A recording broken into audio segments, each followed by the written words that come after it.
Salut tout le monde, je suis très contente de vous retrouver aujourd'hui pour une nouvelle vidéo de la playlist Tabou mais utile. Aujourd'hui on va se parler postpartum. En gros c'est toute la période après la grossesse, après l'accouchement. Si vous découvrez la chaîne et que vous ne savez pas ce qu'est la playlist Tabou mais utile, je vous la mets quelque part par là pour que vous puissiez aller checker. En gros, à chaque début de mois, je viens aborder en toute transparence des sujets qu'on aborde habituellement pas trop sur internet, en vous partageant un peu mes récits d'expérience, etc. pour amener au débat, ou juste pour mettre en lumière des trucs qui existent et qu'on se dit pas forcément. Vous avez cerné l'idée. Si vous n'êtes pas encore abonné, je vous invite à le faire, c'est gratuit et ça me fera très plaisir. Et rejoignez-moi aussi sur Instagram, c'est ce girl ici, exactement comme le nom de la chaîne. Donc je commence tout de suite cette vidéo et j'ai pris des petites notes pour essayer de me rappeler dans la mesure du possible de plein de trucs, et j'ai regroupé aussi des questions que vous m'aviez posées sur Insta sur le sujet. J'ai accouché le 6 novembre 2020, on est actuellement mi-janvier 2021, donc ça fait 2 mois et demi que j'ai accouché en gros. Et je viens vous parler du coup de tout ce qui s'est passé après l'accouchement, enfin à partir du moment où j'ai accouché, les trucs que je savais pas forcément, les trucs que je savais peut-être, mais bref, je viens vous faire un récap de tout ça. Âme sensible, s'abstenir, je vais pas y aller par 4 chemins, on va y aller direct parce que ça sert à rien. Je risque très fortement de me faire démonétiser parce que YouTube n'aime pas qu'on parle de la vraie vie, c'est un peu embêtant mais bon, soit c'est la vie. D'ores et déjà, si vous avez d'autres questions, des trucs que j'oublierai, n'hésitez pas à me les poser dans les commentaires ou sur Instagram, et si vous avez envie de partager votre expérience, surtout faites-le, c'est toujours à chaque fois hyper riche de vous lire et de lire vos commentaires parce qu'il n'y a pas une seule vraie histoire, il y en a 1 million, donc n'hésitez pas. Je commence par les fameuses Lokies, je sais pas trop si ça dit comme ça, mais en gros vous savez c'est les pertes de sang qu'il y a après l'accouchement. Je me suis fait des grandes catégories pour vous parler un peu de tout ça, les trucs que moi je savais pas forcément avant de tomber enceinte que ça allait arriver, et en préparant les valises pour la maternité. D'ailleurs je vous ai fait une vidéo ici sur ma valise pour la mater, mais on vous dit d'emmener des espèces de couches, des espèces de grandes serviettes, de grosses serviettes hygiéniques bien épaisses. Vous savez, on a les serviettes hygiéniques classiques, et là les serviettes dont on se parle, c'est des serviettes quoi, c'est-à-dire qu'elles font la taille de mes 2 mains je pense en longueur, et en épaisseur elles sont épaisses comme ça je pense, enfin c'est pas le truc, voilà, quand tu mets une culotte par dessus c'est comme si t'avais mis 3 ou 4 culottes, je sais pas si tu vois en termes d'épaisseur, enfin c'est vraiment quelque chose de relativement absorbant et vraiment très épais. Et les couches, si tu optes pour des couches c'est la même chose. Donc en gros qu'est-ce qui se passe, moi qu'est-ce qui s'est passé une fois que j'avais accouché, j'ai accouché, on est resté 2 heures dans la salle d'accouchement, et on m'a descendu dans la salle, on m'a descendu dans ma chambre pardon, et en gros on m'avait mis plein de ces serviettes là, on en avait mis 3 ou 4 superposées devant, derrière, enfin partout, qui couvrent tout. J'avais pas forcément senti, j'avais d'autres chats encore une fois à fouetter que de m'occuper de ça à ce moment là, et on m'avait dit vous inquiétez pas, vous allez saigner, c'est normal, voilà. On m'avait aussi dit, mais je vous invite à aller voir aussi la vidéo sur mon accouchement que je vais pas vous refaire ici, on m'avait aussi dit que j'avais eu des déchirures, donc qu'il fallait pas que je me lève toute seule, sachant que j'ai accouché à 2h20 du matin, à 2h29 précisément du matin, donc en gros que je devrais pas me lever toute seule. Au final bref, c'était une catastrophe à la maternité, c'est pareil, je vous en ai fait une vidéo, mais ça s'est pas passé comme prévu, mais soit, mais bon, bref. Du coup, quand je suis revenue en chambre, j'étais encore un peu sous anesthésie, même si elle a pas fonctionné comme prévu, j'étais encore un peu, voilà, je sentais un peu des choses, j'avais un peu mal et tout, mais bon, j'étais occupée à autre chose, occupée à penser au fait que mon mec, que Roman, devait partir à ce moment-là, que j'allais me retrouver seule, épuisée, etc. et profiter de mon bébé en même temps, le regarder chaque seconde et pas pouvoir dormir. Donc disons que les premières heures, presque le premier jour, ouais, non pas les premières 24 heures, mais les premières heures qui suivent l'accouchement, tu réalises pas forcément physiquement ce qui t'arrive, et après tu te prends un peu un coup dans la gueule. Donc les pertes de sang, c'est simple, c'est des règles, mais fois 10, c'est hyper abondant. Pour vous dire, en gros, je devais changer ces serviettes, qui étaient hyper épaisses, toutes les heures, toutes les 2 heures les premiers jours, et elles sont vraiment très absorbantes et très épaisses, donc c'était vraiment un flux qui n'avait vraiment très abondant. Il n'y a pas de douleur quand vous, enfin voilà, il n'y a pas la douleur des règles, par contre c'est vraiment juste tout ce qui doit sortir en gros qui sort, et voilà, il y a votre place, enfin il y a plein de choses qui se passent à l'intérieur, donc du coup c'est des saignements qui sont absolument normaux. Ensuite, donc voilà, ça c'était pendant les premiers jours, j'ai dû changer en tout cas tant que j'étais à la maternité, je suis restée 4 jours, j'ai dû changer toutes les 2 heures je pense, bon sauf la nuit, il m'arrivait de changer un peu moins souvent. Voilà, et puis après quand je suis rentrée à la maison, c'était un peu moins abondant, et puis au bout une semaine et demie, j'ai pu passer aux serviettes classiques, je crois. Donc c'était pour vous dire que le flux avait commencé à diminuer un petit peu, donc c'était quand même moins abondant, c'était quand même un peu impressionnant, mais moins abondant pendant une semaine. Et donc au bout de 2 semaines et demie, je pense, j'ai arrêté complètement de saigner. Voilà, donc ça a duré 2 semaines et demie, c'était crescendo à l'envers, tu vois. Là où ça a vraiment été douloureux, physiquement parlant, je vais dire, c'est au niveau des déchirures, donc ça c'est pas propre à toutes les femmes, puisqu'il y en a qui ont de la chance qui n'ont pas de déchirures, il y en a qui ont des épisiotomies, il y en a qui ont des déchirures plus ou moins importantes, enfin voilà, ça dépend vraiment de votre accouchement, ça dépend de votre obstétricienne, enfin ça dépend de plein de choses. Évidemment si vous avez fait une césarienne, ça dépend encore, enfin c'est un autre type de cicatrice et tout, mais voilà. Donc moi j'ai eu des déchirures, des petites déchirures selon mon médecin. Mais croyez-moi que je les ai senties, c'est-à-dire que, alors déjà comme je vous disais dans la vidéo sur l'accouchement, je pense que l'anesthésie n'était pas au top et que je sentais pas mal de choses, genre quand il a commencé à me recoudre et tout, je sentais, donc voilà. Et donc très rapidement, donc je suis rentrée dans la chambre, il était 5-6 heures du mat, j'ai dû dormir 45 minutes et vers 8 heures, ça me faisait mal dès que je bougeais, en fait, dès que je bougeais. J'étais sous Dafalgan, je crois, pendant toute la durée de la mater, plus en total pendant 2 semaines, je pense que je prenais du Dafalgan, la dose max par jour, quoi, pour la douleur, et même comme ça, j'avais vraiment très mal. Dès que je bougeais, déjà pour sortir du lit, ah ouais, pour sortir du lit c'était quelque chose. Le premier jour j'ai dû mettre 10 minutes à sortir de mon lit, déjà parce que j'avais peur. Ça c'est un truc aussi dont je vais vous parler après, mais vous avez peur de votre corps. Et puis ouais, c'était douloureux, j'avais peur que les fils pètent, j'avais peur de plein de choses, mais vraiment ça faisait mal. Et ça m'a fait mal, je pense, au total, mal vraiment pendant 2 semaines et demie, 3 semaines. Même voilà, à la maternité c'était vraiment très douloureux et c'était compliqué parce que du coup je devais bouger toute seule puisque Roman n'a pas pu rester, donc pour prendre bébé, pour changer bébé, pour tout ça, et à chaque fois c'était pénible, vraiment c'était douloureux quoi de bouger, même de changer de position, enfin voilà, à partir du moment où vous sollicitez cette partie de votre corps, c'est-à-dire tout le temps dès qu'il y a un mouvement, et ça fait mal.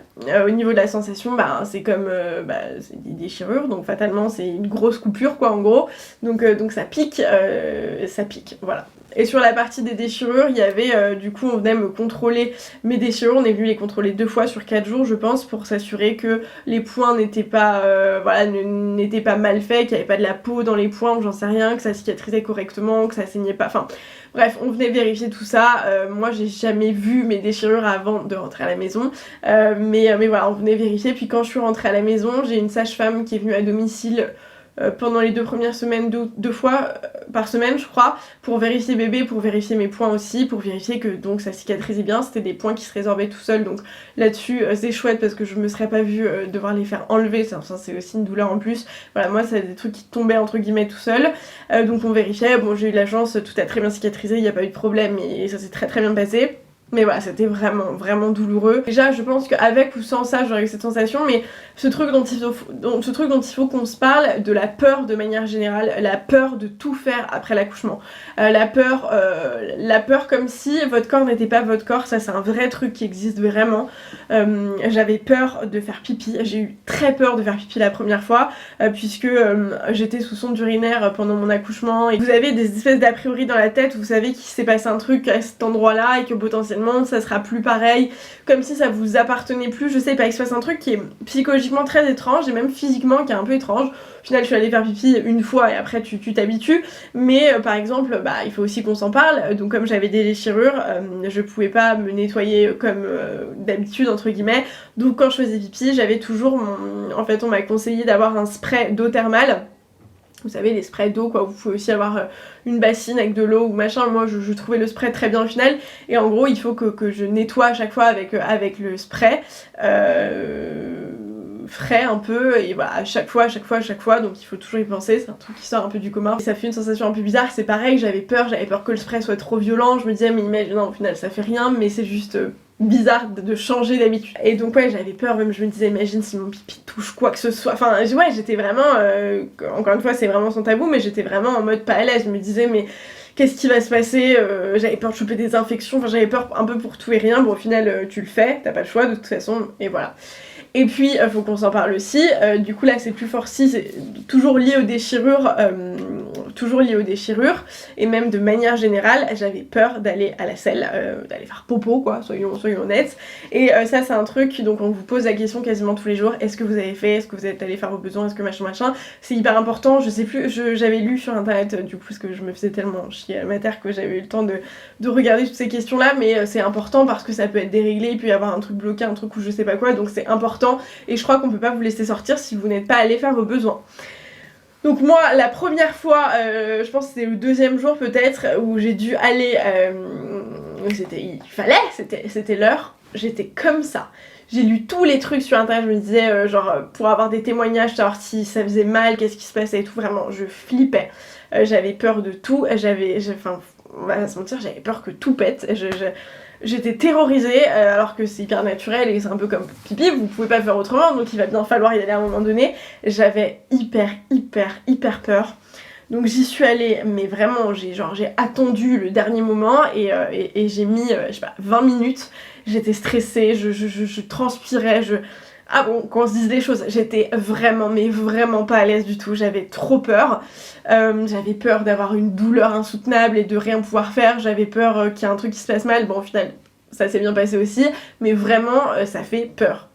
Voilà. Faut le savoir, et c'est normal je pense, et comme tous les premiers trucs que vous allez faire après l'accouchement, c'est un nouveau corps en fait, moi c'est un peu comme ça que je le vois, c'est un nouveau départ, c'est un nouveau corps qu'il faut se réapproprier, donc comme quand t'apprends à marcher ou ce genre de truc, sauf que là c'est sur une partie un peu différente, qu'on a encore moins l'habitude, dont on a encore moins l'habitude de parler, d'échanger sur le sujet avec des gens et tout, donc on est encore moins rassuré, tu vois, sur ce genre de thématique un peu intime quoi, donc non, mais c'est normal et tout va bien se passer, et voilà, et si vous avez peur, faut pas hésiter à en parler, je pense même aux médecins et tout qui pourront peut-être vous rassurer sur le coup si jamais c'est un truc dont vous avez besoin quoi. Et pour terminer sur les déchirures et toute la partie physique en gros liée à cet endroit là, le fait du coup d'avoir eu ça, quand je suis rentrée à la maison, je vous disais chaque mouvement était très difficile, le fait de marcher simplement, vraiment le fait de marcher c'était difficile, je marchais un peu comme un pingouin vous savez, et j'ai la chance d'habiter en duplex, et donc autant vous dire que les premières semaines quand il fallait monter, descendre,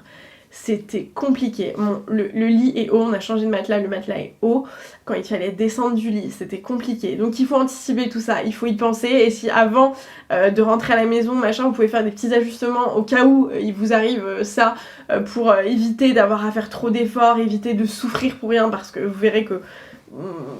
bon, vous avez déjà bien souffert, donc si on peut éviter ça, c'est cool, mais voilà, c'est des trucs auxquels moi, de toute façon, je pouvais rien y faire, hein. J'avais pas déménagé pour l'occasion, mais bon, j'étais pas à l'aise, quoi. La première douche, donc pour continuer dans la lignée des premières choses qui font peur, même la première douche m'a fait peur.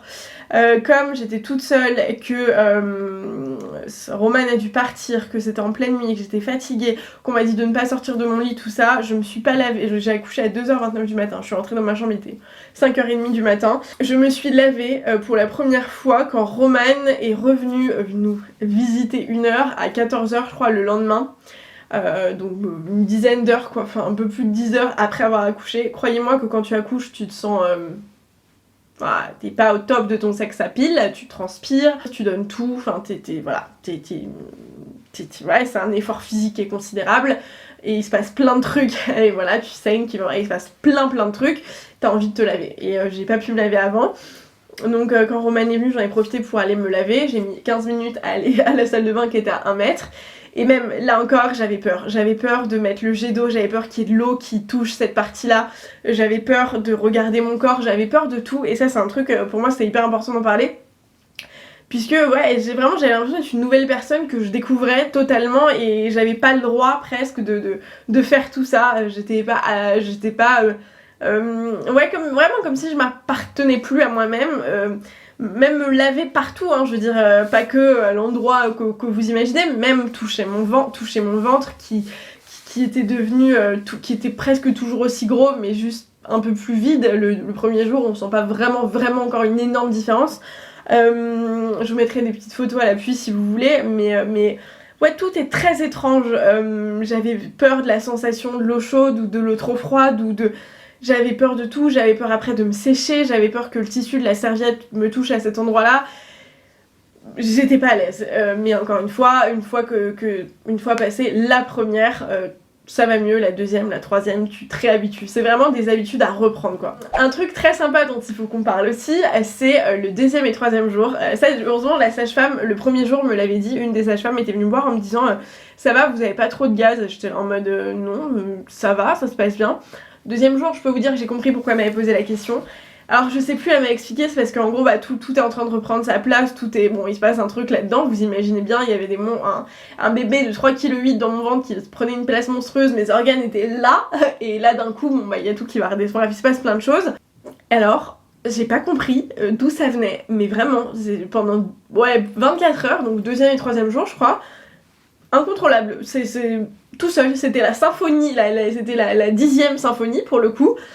C'était vraiment incontrôlable et du coup ça peut être gênant et je me suis dit heureusement que j'ai pas de visite en fait parce que je me dis on n'en parle pas de ce truc mais j'aurais été extrêmement mal à l'aise d'être comme ça avec mes proches autour de moi. Ok, c'est normal, c'est naturel, enfin j'y peux rien, de toute façon je pouvais pas le contrôler et c'était même pas, vous savez, c'est vraiment pas des trucs odorants ou quoi, mais c'est vraiment juste ça devait s'évacuer de mon corps quoi.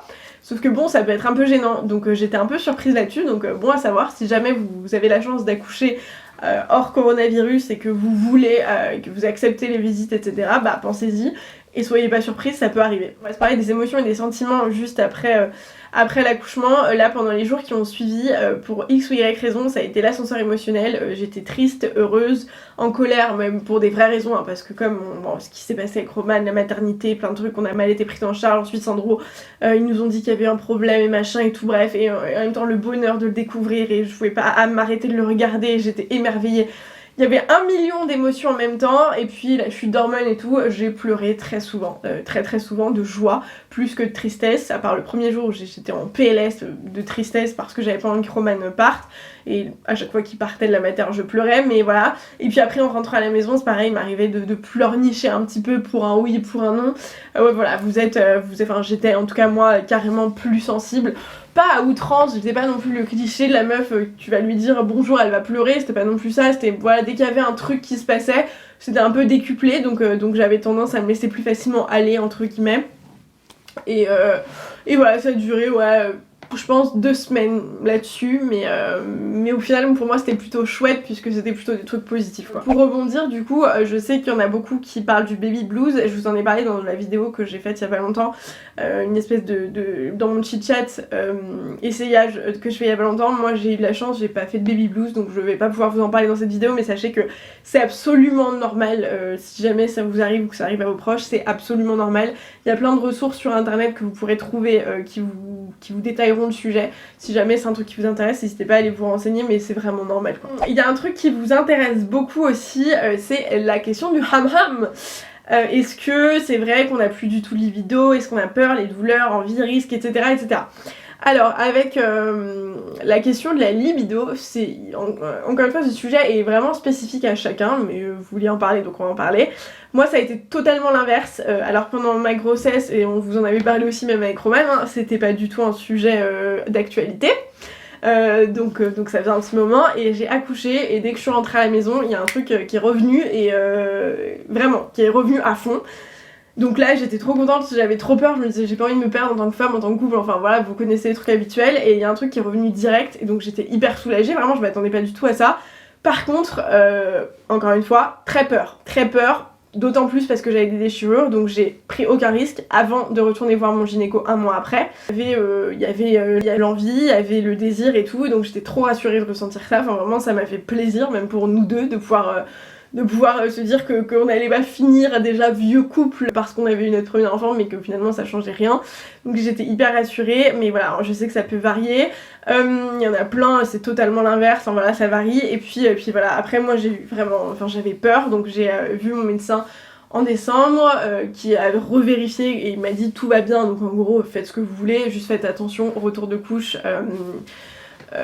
Si vous voulez pas avoir un deuxième bébé tout de suite, protégez-vous quoi. J'avais plus de j'avais pas de contraception, sachant que ça faisait déjà un moment que j'avais pas de contraception chimique ou quoi que ce soit. Mais je vous conseille vivement d'écouter ce que votre gynéco ou votre sage-femme aura à vous dire. Ils vont vous conseiller potentiellement des choses qui pourront vous aider à passer ce cap, parce que je pense que ça peut être à l'inverse un vrai blocage si t'as peur et que tu restes avec ce truc dans la tête. Ça peut être un vrai blocage sur le long terme, donc je pense que c'est vraiment dommage de garder ça en tête. Donc demandez à vos médecins des trucs si vous avez vraiment peur qu'il y ait des douleurs, des trucs, des machins, ils vous aideront sur le sujet. Et puis après il y a quand même beaucoup de choses qui se passent dans la tête, mais il faut se sentir prête, il faut en avoir envie, surtout vous forcez pas, et vous verrez bien comment ça se passe quoi.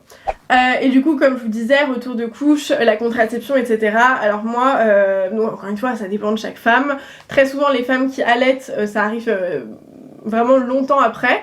Enfin, en tout cas, pas dans les premiers mois. Et moi, au bout d'un mois pile après l'accouchement, bam, j'ai eu mes règles pendant... Enfin, je crois que c'était mes règles, en tout cas, on pense que c'était mes règles, pendant un peu moins d'une semaine. Enfin, voilà. Donc... Team, j'ai beaucoup de chance, et donc ça veut dire que il faut faire gaffe, parce que sinon tu retombes enceinte. Donc je vous referai une vidéo peut-être où je vous reparlerai contraception et tout. Je vous en avais déjà fait une où je vous parlais de mon arrêt de la pilule il y a 2 ans je crois, mais c'est un sujet qui est un peu compliqué pour moi, la contraception, parce qu'il n'y a rien vraiment qui m'enchante là-dedans. Il y avait une petite question aussi sur le bain. Le bain, combien de temps tu n'as... Ça, si vous avez des déchirures ou quoi que ce soit, ce qui était mon cas, le bain était interdit pendant 1 mois. J'étais bien triste parce que c'est mon seul kiff. Vraiment, genre prendre des bains, c'est mon kiff absolu. Donc quand ça faisait 1 mois pile, j'ai sauté dans mon bain et je suis restée une demi-journée. Tu vois ce que je veux dire? Mais ça, c'était un peu frustrant, mais il faut éviter. Ça paraît assez logique. Il y a aussi pas mal de questions, et ça aussi c'est important que je vous en parle, sur le périnée, les fuites, tout ce qui se passe, etc. Parce que ça c'est un vrai sujet. Pour vous raconter une petite anecdote, quand je me suis levée la première fois après l'accouchement, donc le matin, quand je me suis levée pour aller faire pipi, je me suis levée. Donc j'ai mis 15 minutes à me lever. Quand j'étais en position verticale, j'ai senti un truc. Je me suis dit, mais je suis pas encore en train de reperdre les os, c'est pas possible. Et non, en fait, j'étais en train de me pisser dessus. Donc voilà, qu'on se dise les choses, voilà. Je me suis pissée dessus. Je suis arrivée aux toilettes, et les couches, bon, les couches étaient pleines, mais de sang, etc. Mais pleines aussi de pipi. Heureusement que j'avais ces couches. Je vous dis, les gars, vraiment, c'est des couches de compète, enfin, les serviettes là. C'est vraiment ultra absorbant. Parce que en fait mon périnée, avec les déchirures, avec tout ce qui s'était passé, mon périnée avait pris un peu cher. Et donc le périnée, si vous ne savez pas, c'est le muscle qui entoure votre anus et votre utérus, enfin tout ce qui se passe là-dedans, hein, toute cette partie là quoi. Et donc c'est ça qui contrôle un peu tout, c'est ça qui vient tout soutenir, tout ce qu'il y a au-dessus, abdos, vessie, tout. Donc quand il est endommagé, il y a un peu tout qui part en cacahuète. Et moi en l'occurrence sur la partie vessie pure, je n'avais plus le réflexe d'avoir envie de vraiment sentir quand je voulais faire pipi, et surtout de pouvoir me retenir. Donc pendant quelques jours, il m'arrivait à chaque fois quasiment que je me levais d'avoir une fuite, ou parfois de me pisser dessus. C'est pas très classe, c'est pas ouf, mais je ne pouvais absolument rien y faire. Au final après j'ai récupéré très vite, et au bout d'une semaine ou 2, ce qui se passait c'était plus des petites fuites, par exemple quand j'éternuais, quand je me mouchais fort ou quand je toussais. Donc pour ça, mon gynéco m'avait prescrit des séances de rééducation du périnée, même avant de reprendre le sport et tout, il m'a dit il faut absolument que tu ailles refaire ça, que j'ai fini donc j'ai fait ça très vite, ça a duré 3 semaines, j'y allais 2 fois par semaine et c'est réglé. Enfin c'est réglé, c'est aussi des exercices à faire de manière constante, etc. Mais voilà, en tout cas ça va beaucoup mieux. Et là je vais pouvoir reprendre le sport en même temps que je vais faire la rééducation des abdos, parce que ça aussi ça peut être un truc qu'on va vous... en fonction de votre accouchement et de tout ce qui se passe. Mais voilà, mais le périnée c'est vraiment pas une blague, il se passe vraiment des trucs après et ça peut vraiment être pénalisant. Il y a des femmes des années après qui n'ont jamais fait de rééducation du périnée après un accouchement et qui pendant toute leur vie, dès qu'elles éternuent, qu'elles toussent ou quoi que ce soit, elles ont des fuites, et c'est un peu pénalisant dans la vie de tous les jours quoi. Et même pour éviter les descentes d'organes et tout, c'est vraiment important. Et puis après, on va se parler aussi fatigue évidemment. Bon ça c'est pas forcément un truc tabou quoi, parce que je pense que c'est peut-être le seul truc que tout le monde sait, et presque on vient te tanner avec ça, genre t'as l'air fatigué, t'as pas dormi, bah non connard. Enfin bon, ça c'est absolument logique, évidemment t'es fatigué déjà parce que l'accouchement, parce que le séjour à maternité, selon comment il se passe, est absolument pas de tout repos. En tout cas moi c'était mon cas, je suis rentrée épuisée de ces jours là, puisque j'étais toute seule, je dormais pas, enfin voilà. Donc t'accumules toute cette fatigue, t'es très fatigué, soyons honnêtes. Donc c'est vraiment pas de trop d'avoir de l'aide. Quand je parle d'aide, je parle pas de papa, de bébé ou de la maman, enfin selon, bref. Je parle d'aide extérieure, par exemple si les deux, parce que pour moi le papa ou la maman, enfin bref, il n'y a pas une question d'aide, c'est son devoir autant que la personne qui accouche, enfin vous l'avez fait ensemble ce bébé, donc c'est pas de l'aide, c'est normal, mais si vous avez besoin d'une aide extérieure pour vous aider à faire le ménage, il y a plein de trucs, vous aurez plus le temps de les faire, ou alors si vous les faites, ça va vous fatiguer plus qu'autre chose et tout, pensez à vous ménager là-dessus et essayez de trouver de l'aide là-dessus, parce que reposez-vous dès que vous pouvez, quoi, vraiment. Surtout si vous allaitez, vous allez être encore plus fatigué, vraiment, donc essayez de vous ménager un peu. Et puis, un dernier sujet qu'on m'a demandé, c'est est-ce que tu t'es pas sentie délaissée après l'accouchement? Et ça, c'est un vrai sujet aussi. Parce que effectivement, alors pendant toute ta grossesse, t'as l'impression d'être la reine du monde. Genre vraiment, t'es adulée par tout le monde, que ce soit les gens que tu connais ou les gens que tu ne connais pas. Quand tu vas dans les magasins, tu passes devant tout le monde voit ton ventre, tout le monde a envie de toucher ton ventre. Enfin vraiment, tu deviens comme un élément sacré, tu vois. Genre vraiment, on s'occupe de toi, est-ce que tu as besoin de quelque chose, qu'est-ce que je peux faire pour toi et tout. À la seconde où ce bébé sort, il n'y a plus rien d'autre qui compte que ce bébé. Même pour toi, hein, on va pas se mentir, parce que moi aujourd'hui je passe au 1000e plan, mais je pense pas que ce soit forcément hyper sain tout le temps.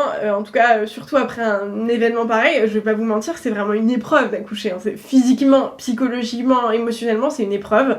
C'est l'une des choses les plus belles et l'une des choses les plus dures que j'ai vécues de ma vie. Donc c'est vraiment une épreuve, quoi. Et on est genre... Ok, non mais c'est normal, t'as accouché, c'est normal, enfin je veux dire, la femme est faite pour ça, donc on va pas te poser un million de questions, on va pas forcément se soucier de toi, on va pas forcément machin, à la maternité, t'es une grosse, enfin moi en tout cas c'est comme ça que je l'ai vécu, la mère, on s'en tape, mais X ou Y problème ou quoi que ce soit, c'est genre normal, et puis après, c'est un peu ça tout le temps, et ça dépend après de qui vous êtes entouré. Moi j'ai beaucoup de chance, les gens qui m'entourent sont d'une bienveillance monstrueuse, même il n'y a pas grand monde qui est venu nous voir ou qui est venu voir Sandro à cause du Covid, etc. Mais le peu de personnes qui sont venues, c'est les personnes qui comptent le plus pour nous, évidemment, et c'est que des personnes qui se sont souciées de moi aussi, et j'ai trouvé ça d'une bienveillance monstrueuse. Mes meilleurs potes qui me demandaient constamment si j'avais besoin d'aide et si elles pouvaient me soulager de quelque manière que ce soit, les deux grands-mères qui disaient pareil, si on peut venir vous aider pour voilà faire à manger, vous soulager sur ces trucs. Donc entourez-vous de personnes vraiment bienveillantes. L'idée c'est vraiment pas de s'entourer d'un milliard de personnes après cet événement là, mais juste d'un cercle très proche qui se souciera vraiment de votre bien-être, à la famille. Évidemment qu'on est bien d'accord que le clou du spectacle c'est bébé, que la plus belle chose c'est bébé, etc. Ça je reviens pas là-dessus et je suis la première à le dire, mais c'est important aussi je pense de se soucier de la maman et du papa qui vit aussi un bouleversement, donc vraiment de se soucier de la famille en fait, et pas forcément que de l'un de l'autre, voilà, mais de l'ensemble. C'est vraiment important pour la considération qu'après on va avoir de nous-mêmes, etc. C'est important de pouvoir se sentir écouté, voilà, pour pas avoir l'impression de gêner si on a besoin d'aide par exemple, c'est vraiment primordial selon moi, mais oui, ça aussi ça arrive un petit peu, tu te prends un peu un coup dans la figure après avoir vécu 9 mois à être la reine du monde, tu reviens un peu à la réalité quoi, clairement. Donc j'espère que cette vidéo vous a plu, qu'elle aura mis en lumière un peu tout ce qui se passe après l'accouchement, les choses dont on parle pas forcément mais qui pourtant arrivent. Si vous avez des choses à partager, des choses que vous avez vécues, que j'ai pas vécues, si vous avez besoin de précision sur des sujets, rendez-vous dans les commentaires ou sur Instagram si vous voulez en discuter. Je vais vous reparler dans plein d'autres vidéos de plein d'autres sujets, on va parler notamment prise de poids, etc. Là j'ai pas voulu vous en parler dans cette vidéo parce que c'est pas, enfin il n'y a pas grand chose de très tabou, de très spécifique à dire là-dessus, mais j'ai envie de vous en faire une vidéo dédiée. Contraception aussi, enfin bref, plein de choses à vous raconter. C'est un vaste sujet que la grossesse, la maternité, etc. Un sujet passionnant, j'imaginais pas à quel point. J'aimerais beaucoup que ça se démocratise, j'aimerais qu'on puisse en parler sans que ce soit tabou justement, puisque c'est absolument normal. On est d'accord que quand tu accouches, tu oublies plein de choses et qu'aujourd'hui là, 2 mois et demi après, alors que ça fait que 2 mois et demi, j'ai l'impression que ça n'est même pas arrivé, j'ai l'impression de jamais avoir souffert, j'ai l'impression que machin...